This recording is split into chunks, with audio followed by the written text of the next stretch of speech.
kubasuhuza abakunzi b'ibiganiro byacu cyane cyane ikiganiro cyacu ijambo ribohora, abari mu Rwanda, abari mu mahanga, mwese Imana ibagirire neza. Haleluya. Turagarutse rero tuje kuganira ijambo ryiza, ijambo ry'Imana. Uyu munsi dufite insanganyamatsiko ivuga ngo Yesu aje kugukuraho igitutsi. Yesu aje kugukuraho igitutsi.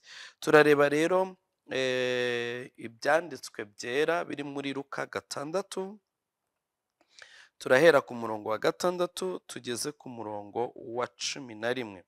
Luka 6 duhere ku murongo wa 6 tugeze ku murongo wa 11. Yesu rero aje kudukuraho igitutsi. Ngo nuko ku yindi sabato yinjira mu isinagogi arigisha, asangamo umuntu unyunyutse ukuboko kw'iburyo. Abanditsi n'abafarisayo bagenza Yesu ngo barebe ko amukiza ku isabato, babone uko bamurega. Nuko amenya ibyo batekereza, abwira uwo muntu unyunyutse ukuboko ati, haguruka uhagarare hagati mu bantu. Arahaguruka arahagarara. Nuko Yesu arababwira ati, ndababaza yuko amategeko yemera gukora neza ku isabato cyangwa akora nabi, gukiza umuntu cyangwa kumwica. Abararanganyamo amaso bose, abwira wa wundi ati, rambura ukuboko kwawe. Arakurambura kurakira. Maze bazabiranywa n'uburakari, bajya inama y'uko bazagenza Yesu. Amen. Yesu wacu ahabwa icyubahiro. Reka tugire ibintu tuganira tugendeye kuri iki cyanditswe. Haleluya. Rero Yesu hari ku isabato kandi yari yagiye kwigisha nk'ibisanzwe, ariko hari misiyo yari afite ku muntu runaka wibagiranye, hari misiyo yari afite ku muntu runaka udahabwa agaciro, hari misiyo yari afite ku muntu runaka wari utegereje Imana igihe kirekire. Misiyo rero nta yindi ni ukumukuraho igitutsi. Imana yacu ihimbazwe. Ese wari uzi ko mu mutima w'Imana ijya igambirira kugukuraho igisuzuguriro? Ese wari uzi ko mu mutima w'Imana Imana ijya igambirira kugukuraho igitutsi? Ese wari uzi ko mu mutima w'Imana hihishemo umugambi wo kukugirira neza, ikagukura mu byo utinze, mu byo utinzemo? Haleluya. Ese wari uzi yuko mu mutima w'Imana yicara ikagutekereza? Haleluya. Uyu muntu wahuye na Yesu, nta hantu Bibiliya igaragaza yuko yari afite ubuhanuzi wenda buvuga ngo igihe kimwe uzakira. Ntaho bitugaragariza. Nta n'ahantu bitwereka ko yagize iyerekwa rimubwira ngo jya ku rusengero uyu munsi urahura n'igitangaza. Oya, uyu muntu yari afite kwizera kandi yari umwizerwa ku bigendanye no kubaha Imana no gukorera Imana. Rero Imana yacu ihimbazwe. Hari ibintu bibiri by'ingenzi bigomba kuranga umuntu utegereje Imana kugirwa neza n'Imana. Ikintu cya mbere, ugomba kuba ufite kwizera, ukavuga ngo none nubwo bitarakunda ariko nizeye Imana yo ntihemuka. Mwene data, ugomba kwizera Imana ko idahemuka. Ugomba kwizera Imana ko ariyo kwizerwa. Haleluya. Iyo wizeye Imana bituma udacogora. Iyo wizeye Imana bituma ubuzima bwawe bwo mu mwuka, ubuzima bwawe bwo kugendana n'Imana ugenda utera intambwe, ntusubira inyuma, nta nubwo wicara aho ugeze. Ntunanirwa ngo uvuge ngo byaranze, ngo reka ngo nicare aho ngeze. Oya, ahubwo utera intambwe. Kwizera rero gutuma umuntu akomeza asunika. Ntabwo ari ukwizera abantu, ni ukwizera Imana. Haleluya. Rero mwene data, ngira ngo nkwibutse, nimba uri kugendana n'Imana kandi hari ikintu utegereje ku Mana, cyane cyane nimba utegereje gutetururwa n'Imana, nimba utegereje ko Uwiteka ari buza akaguteturura, ugomba kurangwa no kwizera. Ukizera Imana, apana abantu. Ukizera Imana yo igirira neza abantu bayo. Ukizera Imana. Uyu mugabo rero yizeraga Imana, nicyo cyatumaga rero akomeza kuza mu nzu y'Imana. Icya kabiri, yari umwizerwa ku bigendanye n'itorero rye cyangwa se aho asengera. Yaravuga ati rero singomba guteshuka, nimba ari uguterana ngomba guterana, nimba ari ugukora umurimo w'Imana ngomba gukora umurimo w'Imana, nimba ari ukuba mu bandi ngomba kuba mu bandi, nimba ari ku isabato ngomba kuyubahiriza. Donc yubahirizaga ibintu byose bigendanye n'amategeko cyangwa se na doctrine y'iwabo. Rero yari umwizerwa ku byo asabwa n'Imana. Oh haleluya. Rero hari igihe abantu baba bafite kwizera ariko atari abizerwa. Ese mwene data, kukeneye igitangaza, kukeneye gutetururwa, kukeneye gutabarwa n'Imana, uri umwizerwa ku by'Imana igusaba. Imana nta nubwo usaba ibintu bikomeye. Imana, reka tuvugemo nka 2 cyangwa 3, Imana igusaba gukiranuka. Ese nubwo uri mu nzu y'Imana urakiranuka? Nubwo utegereje Imana urakiranuka? Imana igusaba kuba mu buzima bwejejwe. Ese mwene data, ese urezwa? Ese umutima wawe urezwa? Ese ingeso zawe ni nziza, uzikoraho ku buryo abantu iyo bakubonye bakubonamo ko wahindutse? Ese uba mu buzima bwejejwe, wirinda ibyaha? Ese ukorana n'umwuka w'Imana mugatsinda icyaha? Urumva rero hari ibintu, uri umwizerwa ku buryo Imana ikurebye yumva iri bufate umwanya wayo igakora investment yayo ku buzima bwawe, ikagira ikintu iri bukore gishyashya. Rero ndagira ngo ibyo nabyo mbikwibutse, kuba umwizerwa mu maso y'Imana. Hari igihe dukunda kuba abizerwa mu maso y'abantu kuko uzi yuko hari icyo ukeneye kuri kanaka, yagutuma ikintu ukagikora neza ndetse ukagikoresha imbaraga ndetse ugasaka n'abakigufashamo kuko uzi yuko ushaka gushimwa n'uwagutumye. Ese imbere y'Imana nimba ujya ubikorera abantu, imbere y'Imana nawe ukomeza uri umwizerwa. Rero uri umwizerwa ku ijambo ryayo. Reka wenda twavuze gukiranuka no kwezwa, reka tuvuge ku gusenga. Uri umwizerwa mu gusenga. Gusenga ni ugusabana n'Imana. Amasaha uha Imana arangana iki? Uri umwizerwa mu busabane n'Imana, kandi ngo urashaka ko Imana iguteturura, urashaka ko Imana igukora igitangaza. Uri umwizerwa. Tugire rero icyo twigira kuri uyu mugabo. Yarizeraga nubwo yari amugaye ukuboko kw'iburyo, ariko yakomezaga aza mu nzu y'Imana. Bivuze ngo afite kwizera kumupushinga kuba imbere y'Imana. Icya kabiri, ni umwizerwa ku by'itorero rye ryamusabaga gukora, ni umwizerwa ku by'Imana mu gihe cyabo yasabaga gukora biciye mu mategeko yanditse mu bitabo bya Mose. Rero yubahirizaga isabato, yarateranaga nk'uko abantu baterana, yubahirizaga gahunda zose zo mu nzu y'Imana, atari uko abantu bawo bamukunze, ari uko agomba kubikorera Imana. Reka nongere mbisubiremo, ubu ngubu abantu dusigaye dutanga impamvu kuko wagiranye ikibazo n'umuyobozi wawe muri korari, ko wagiranye ikibazo n'umuyobozi wawe mu masengesho, ko wagiranye ikibazo n'umushumba wawe, ntabwo ukiri umwizerwa kuri principe z'Imana. Urugero, hari nk'umuntu wigeze kunganiriza aravuga ati njyewe nta nubwo ngitanga icya 10 mu rusengero iwacu ngo kubera ko najyanye ikibazo na pasiteri. Ndamubaza, icya 10 ni pasiteri wagishyizeho cyangwa ni ihame ry'ijambo ry'Imana? Ibyo byari biturutse kuki? Kuko ntabwo akiri umwizerwa mu kubahiriza principe y'ijambo ry'Imana, ngo kuko yakomerekejwe n'umushumba we. Ibyo ngibyo rero urumva yuko yari out of line yo kubaha Imana. Umva rero, ndamubwira rero, byanditse muri Bibiliya, ni ihame rya Bibiliya ugomba kugira gute, ugomba kuzuza. Ugomba kuba umwizerwa ku Mana ko wagize gute, ko wubahije iryo hame. Yumva nibyo koko. Ubu ngubu yavuye muri icyo cyaha cyo kwiba Imana. Iyo yahembwa atanga icya 10 mu itorero ryabo, cyangwa se namubwiye ati ujye utanga icya 10 nk'uko principe y'Imana ivuga, apana kuko bakushimye cyangwa bakurebye nabi. Undi twigeze guhura nawe tuganira, ambwira ati njyewe hari amaturo numva ntashobora gutanga kubera yuko nzi yuko adakora icyo batubwiye. Ati hari igihe bigeze kutubwira ngo amaturo dutanga akora ibi n'ibi, tuverifiye dusanga atari ko byagenze. Ndamubwira ati none ntabwo nzongera kuyatanga.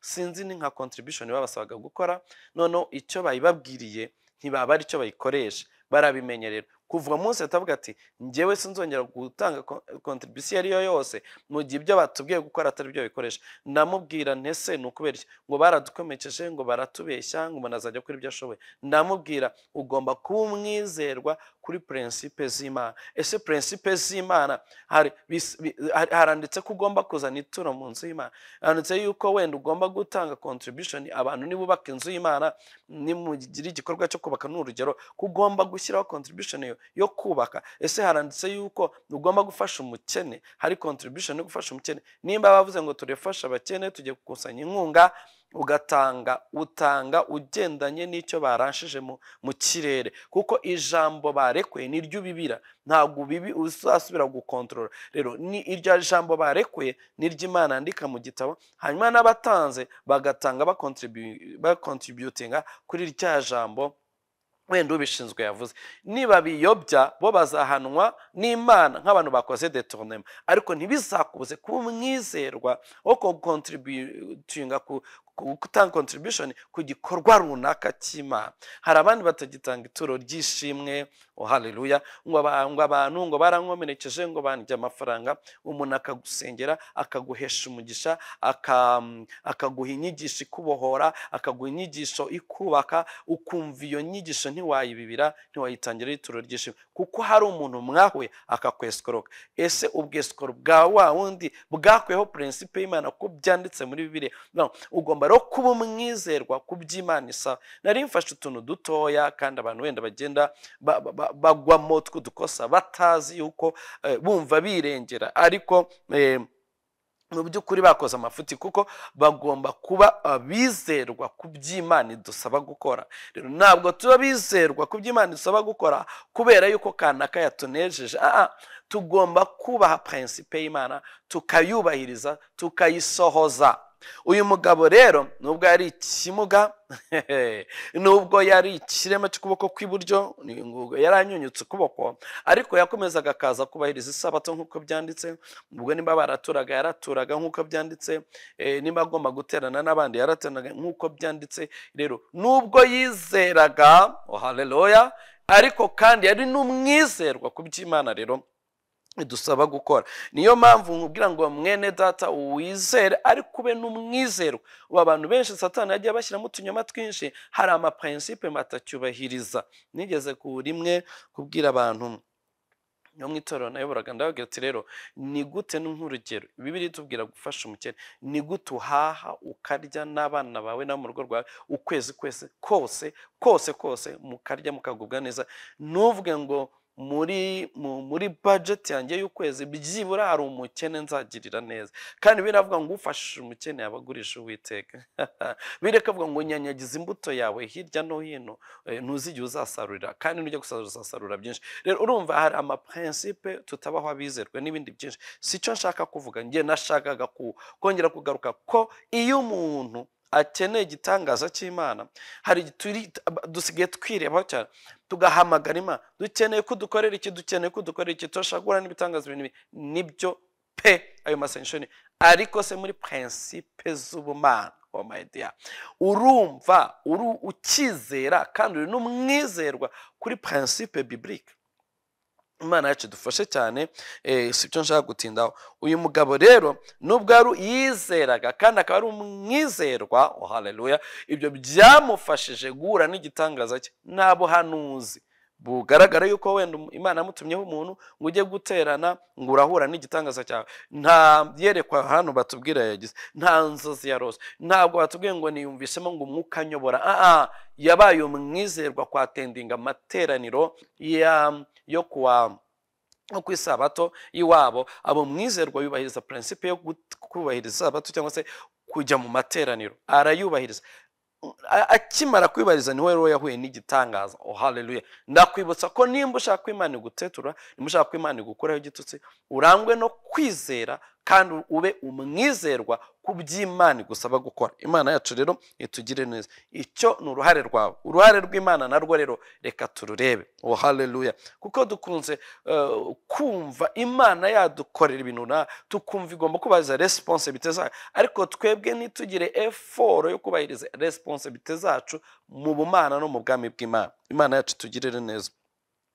rero ikindi kintu kigaragara muri iri jambo uhereye nko ku murongo wa 7, uyu mugabo yasenganaga n'abantu b'amoko menshi ariko ikindi gitangaza natwe dusengana nabo.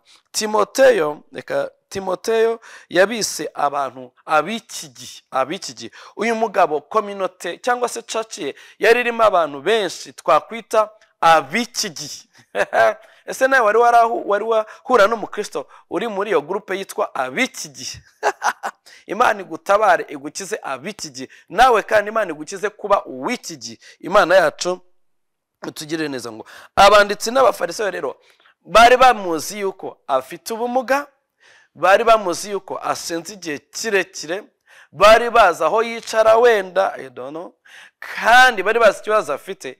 Ariko mu by'ukuri Kristo abigishaga amategeko n'abagarukaga kuyakurikira, navugaga abamemba b'urusengero rwabo, bari muri kategori y'ab'iki gihe.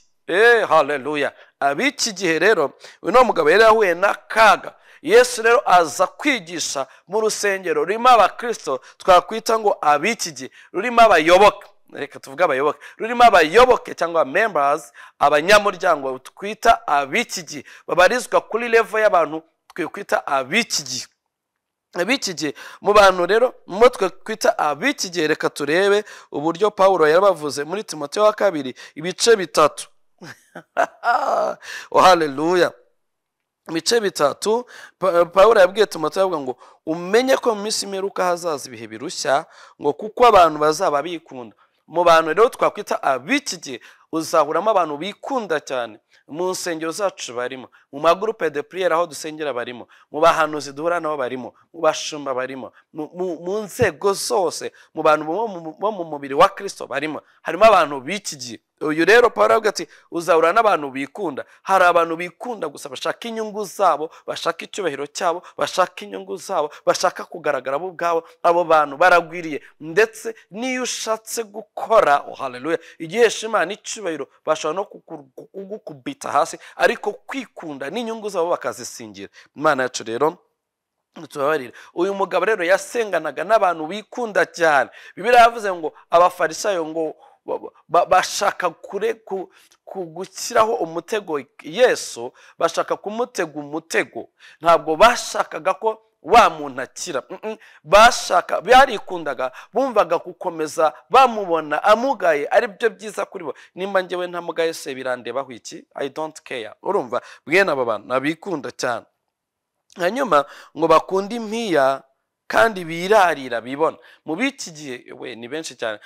Insengero cyangwa se mu groupe de prière harimo abantu bitwa ab'iki gihe, harimo groupe y'abantu bitwa ab'iki gihe, harimo abikunda. Uzasanga abantu bikunda cyane baharanira icyubahiro cyabo, baharanira inyungu zabo no mu nsengero no mu murimo w'Imana. Akaba yagukubita inkokora agahagarara mu mwanya wawe kugira ngo bamubone, akaba yagukubita inkokora agafata opportunity je kandi yari yawe. Urumva abo bari mu nzu y'Imana. Ngo harimo ngo nabibona, hakabamo abibone bumva bashaka kugaragara, hakabamo abirarira bavuga ko bashoboye ibintu batabishoboye, hakabamo abakunda impiya. Ntabwo uno muntu bagaragara ko hari umuntu wigeze umukora fundraising mu gikorwa sociale ngo we bamuvuze. Reka bakunda impiya kandi bakazikoresha mu nyungu zabo. Ab'iki gihe ngo harimo indashima, ngo kandi ntabwo ari abera.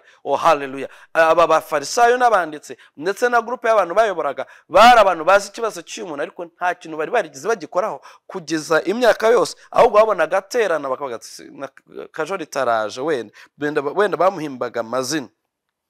Biravuga ku murongo wa 3 muri Timoteyo wa 2:3 ngo nibakunda babo.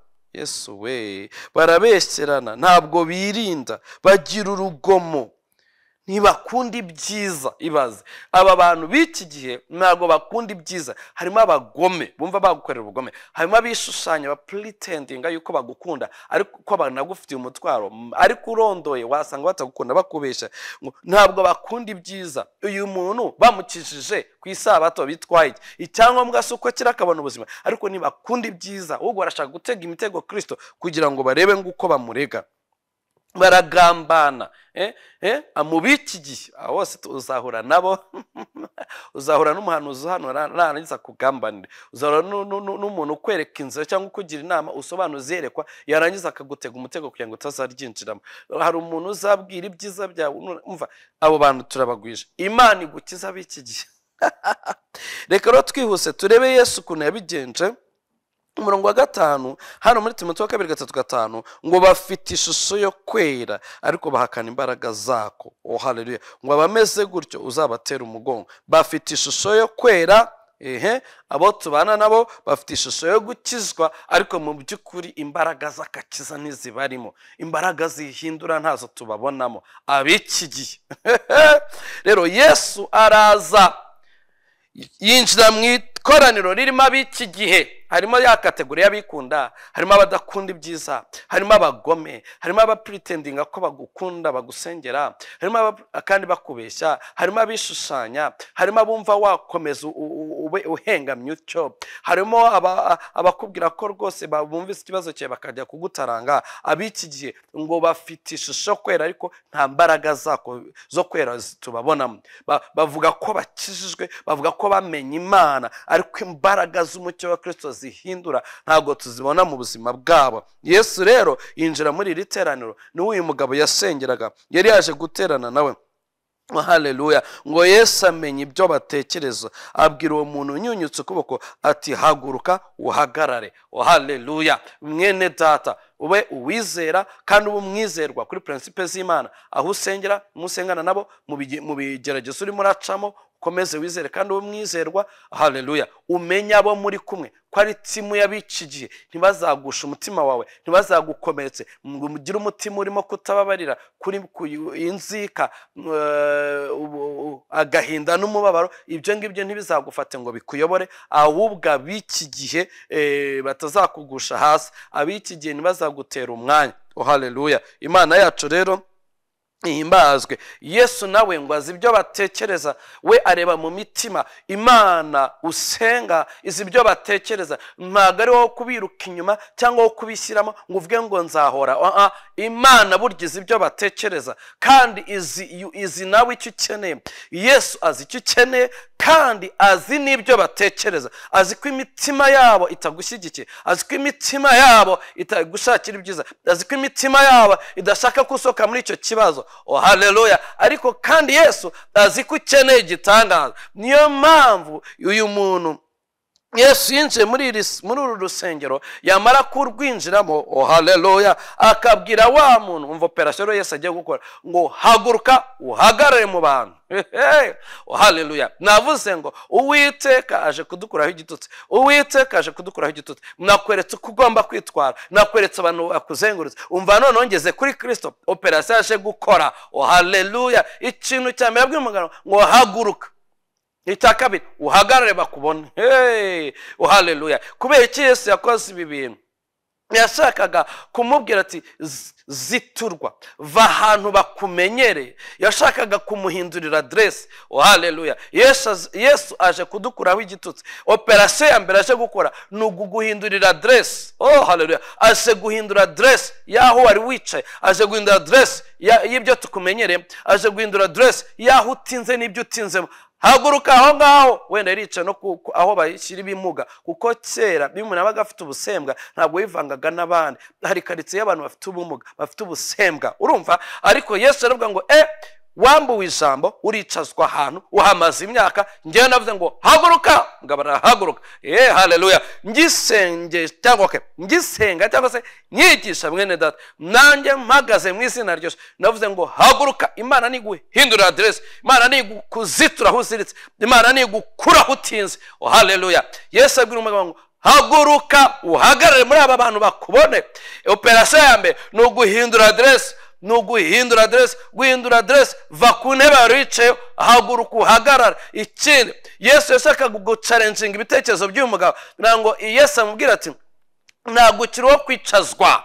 ijuru ryagutekerejeho. Ndagira ngo nawe muri iki gihe wiyumve ko ijuru riri kugutekerezaho. Ntabwo ari ibintu ugomba guhanurirwa, ni ibintu ugomba kwemezanya n'umutima wawe ko ijuru ryagutekerejeho. Ntabwo ugomba rero guhera hahandi, ntabwo ugomba guheranwa na kagahinda, ntabwo ugomba guheranwa n'ibyo abantu bakubwiye, ntabwo ugomba guheranwa n'ibyo abantu bakuvumye, n'ibyo abantu baguciriyeho, n'ibyo abantu oya, ahubwo umva icyo Uwiteka akoze ni ukuguhindura address. Haguruka va mu byo utinzemo, haguruka va aho utinze, haguruka va muri bya bindi umutima wakiriye uti narabyakiriye. Va muri ibyo ngibyo, ikunkumure biveho. Yesu aravuga ngo haguruka, arangije aravuga ngo hagarara abantu bakubona. Haleluya. Amaze guhindura adresse y'umugabo, amuhesha agaciro mu bantu batamwitagaho. Abantu batangira kumwitaho, bakora attention, batangira kumenya uwo ari we n'ikibazo afite. Bati yo, baturiya si wa wundi Kajorite, si wa wundi Kamuga, si wa wundi bavuga amazina bamuhimbye, ariko icyo barimo bavuga ntabwo cyari gifite agaciro, ahubwo icyo Yesu yaravuze ku buzima bw'uwo mugabo nicyo cyari gifite agaciro, kuko cyamize bunguri ya magambo bajyaga bamuvugaho. Mwene data nyigisha, Uwiteka haleluya agira ikintu akora ku buzima bwawe kimire bunguri iby'abantu bari baragushyizeho. Haleluya. Uwiteka agira icyo akora none ahanyigisha kugira ngo kimire bunguri imbaraga abantu bari baragutayeho z'umwijima. Ahari bagutwikirije igicucu urupfu, bakuvuga amagambo ko ntacyo uzimarira, baravuga ngo uzapfa ntacyo ugezeho, baravuga ngo uzapfa ntacyo ushyikire, baravuga ngo uzapfa udashatse, baravuga ngo uzapfa utabyaye, wenda baravuga ngo uzapfa udatunze. Haleluya. Ariko none hamwigisha nkoranye n'izina rya Yesu, nkoranye n'umwuka w'Imana, ndavuze ngo umwuka w'Imana atambuke mu buzima bwawe, akusanye, akukumbe.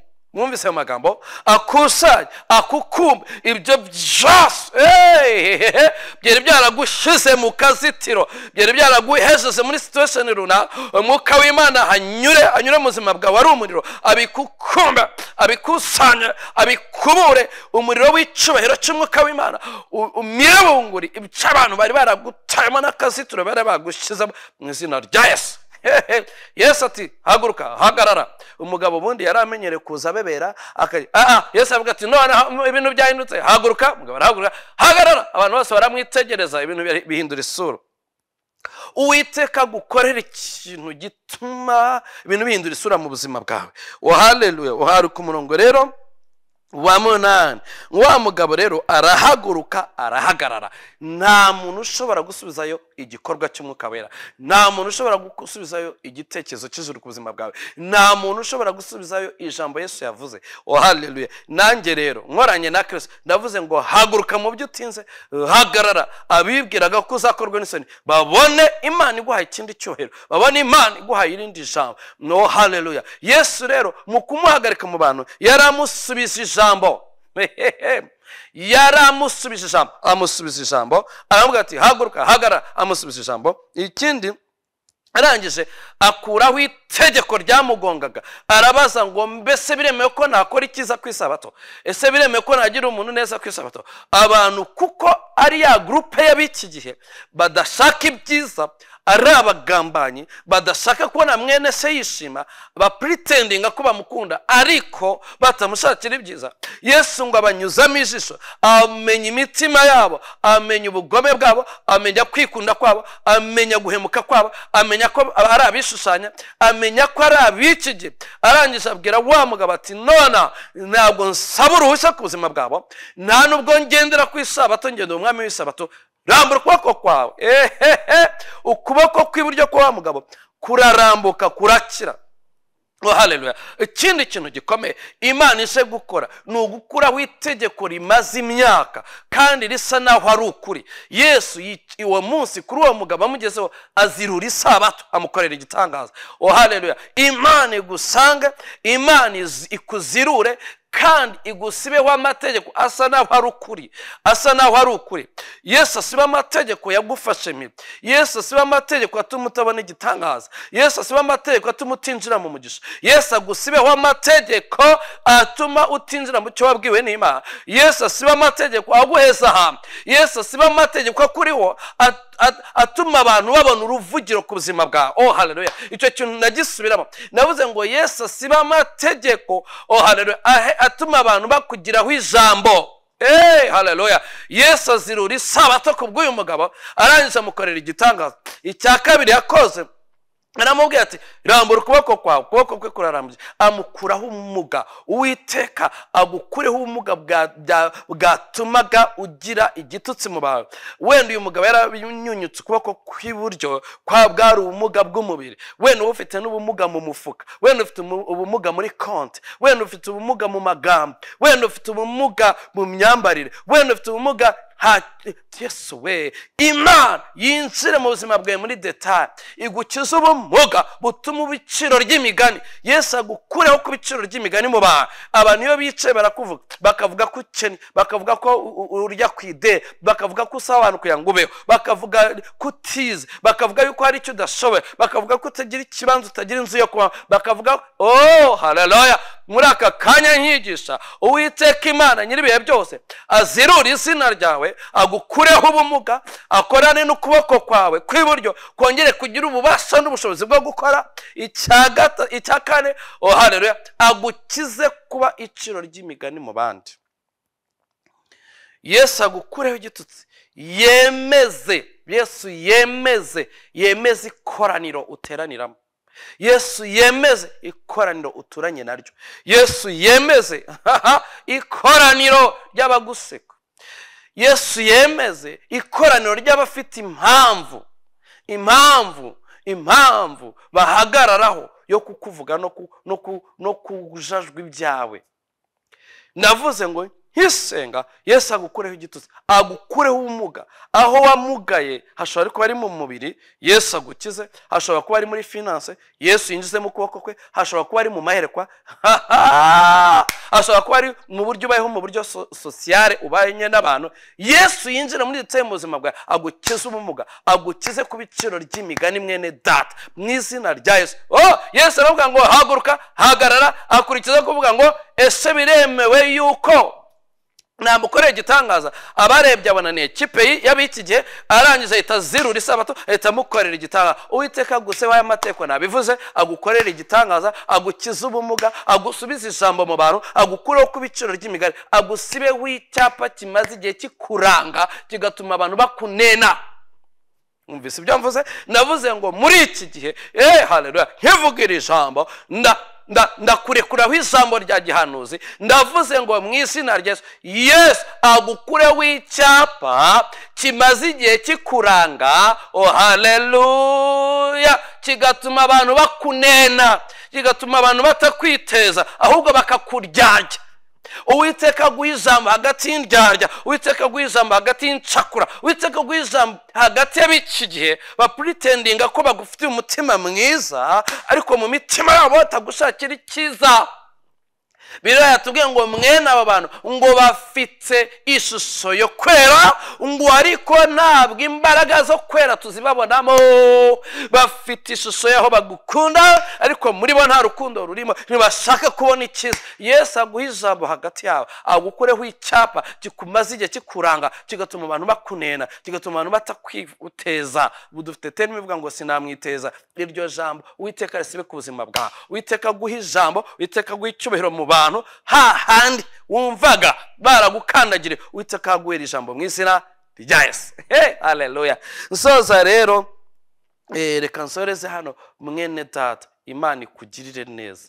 Yesu akugirire neza cyane, agukureho igitutsi. Abagukunda dufatanye nawe gushima. Yesu akugirire neza, agukureho igitutsi. Abakwanga yewe bavuga ati bigenze gute ko tubona atabawe tureba he? Atabawe kuko ijuru ryagutekerejeho, utabawe kuko ijuru ryagutekerejeho, utabawe kuko Yesu yabigizemo uruhare. Oh haleluya! Yesu arabagire neza, muhabwe umugisha kumvira ijambo ry'Imana kandi ribafashe. Ndizera ko muzahuramo n'igitangaza cy'Imana nk'uko Uwiteka yabishyize ku mutima. Yesu abagire neza mu izina rya Yesu. Amen, amen, amen.